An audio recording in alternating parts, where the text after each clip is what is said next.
আমি তোমাদের পড়াচ্ছি, তোমরা পড়বা, ঠিক আছে? বলো বাচ্চারা, আমরা শক্তি আমরা বল, আমরা শক্তি আমরা বল, আমরা বগের দল, আমরা বগের দল, পড়ার সময় বোম বানাইয়া, পরের সময় বোম বানাইয়া, আর পকেটে রাখি মদের বোতল। পকেটে রাখি দেখি এখানে আপনি কি করছেন?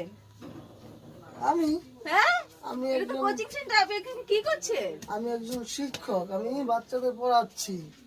কি পড়াচ্ছেন আপনি বাচ্চাদের? বাচ্চারা বলো তো কি পড়াচ্ছি? আমরা হচ্ছি আমরা হচ্ছি আমরা শক্তি আমরা আমরা বল, শক্তি আমরা বল, আমরা আমরা বগের দল, আমরা বগের দল, পড়ার পরের সময় সময় বোম বোম বানাই, পকেটে পকেটে রাখি রাখি মদের মদের বোতল। মদের বোতল। ঠিক আছে? তুমি যদি ভুলে যাচ্ছ আমি পড়াচ্ছি এত সুন্দর করে, আমি এটা কি তোমাকে পড়া হচ্ছে? পড়া, এটা কি পড়া? দাঁড়ান আপনি। এ বেগুন পোড়া।